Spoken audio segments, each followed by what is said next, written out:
জানাজার সালাতে সূরা ফাতিহা না পড়লে সালাত হবে কিনা?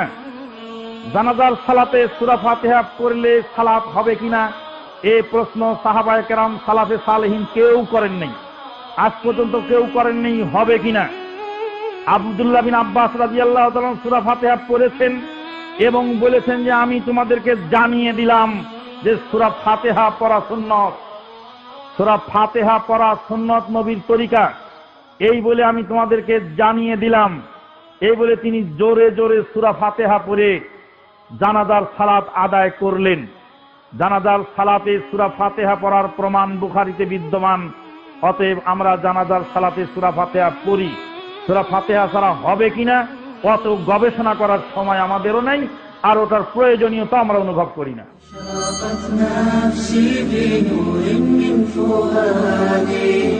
حينما رددت يا رب العباد